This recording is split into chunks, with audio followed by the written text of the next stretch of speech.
নমস্কার বন্ধুরা, আমি মৌমিতা আর আমার এই চ্যানেলে আপনাদের সবাইকে জানাই স্বাগতম।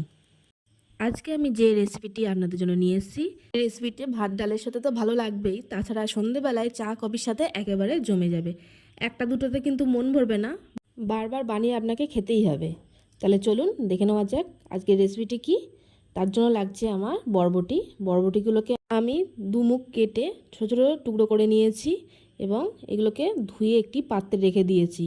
এবারে কড়াইতে সামান্য একটু তেল গরম করে নিয়ে তাতে বরবটিগুলো দিয়ে দিলাম। বরবটির মধ্যে একটু সামান্য নুন দিয়ে ভালো করে নাড়াচাড়া করতে হবে। নাড়াচাড়া করে এটা ঢেকে রাখতে হবে। 5 থেকে 6 মিনিট এটা ঢেকে রান্না করতে হবে, আর মাঝে মাঝে কিন্তু এটা নেড়ে দিতে হবে। আর এই সময় গ্যাসের জোরটা কিন্তু লোতে রেখে দিতে হবে। দেখুন আমার কিন্তু 80% মতন ভাজা হয়ে গেছে। এবার এগুলোকে আমি একটি পাত্রে তুলে নেব। এবারে এর মধ্যে আমি 4 টেবিল চামচ মতন বেসন দিয়ে দিলাম। আর এর মধ্যে চলে যাচ্ছে পেঁয়াজ কুচি, লঙ্কা কুচি, আর এখানে দিয়ে দিচ্ছি আমি আদা রসুন পেস্ট।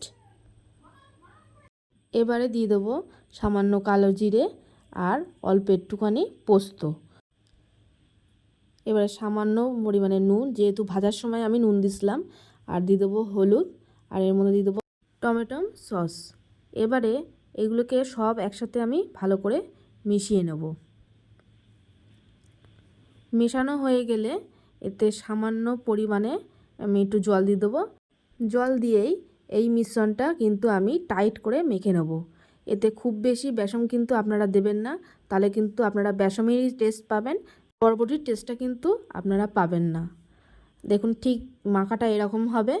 এবারে এই মিশ্রণ থেকে পকোড়ার মতন ছোটো ছোটো করে নিয়ে আমি গরম তেলে ফ্রাই করতে দিয়ে দেবো। এখানে কিন্তু আমি সর্ষের তেলেই ফ্রাই করছি। আর এই সময় পকোড়াটিকে আপনারা মিডিয়াম টু লো রেখেই সবগুলো পকোড়া আপনাদের ভেজে নিতে হবে। এখানে দেখুন আমি সবগুলো পকোড়া আস্তে আস্তে দিয়ে দিচ্ছি।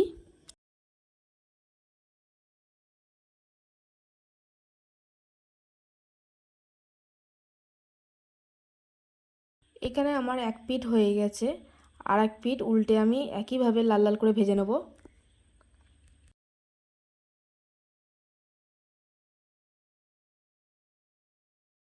আমার পকোড়াগুলো দু পিঠ ভালো করে ভাজা হয়ে গেছে। এবারে এইগুলোকে আমি একটি পাত্রে তুলে নেব।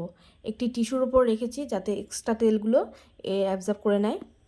এই মুচমুচে রেসিপিটি সন্ধ্যেবেলা চা কফির সাথে কিন্তু একদম জমে যাবে। আর আমার এই ভিডিওটি যদি আপনাদের একটু হলেও ভালো লেগে থাকে, তাহলে অবশ্যই আমাকে লাইক, কমেন্ট এবং সাবস্ক্রাইব করে আমার পাশে থাকবেন। আপনারা ভালো থাকবেন, সুস্থ থাকবেন। নমস্কার।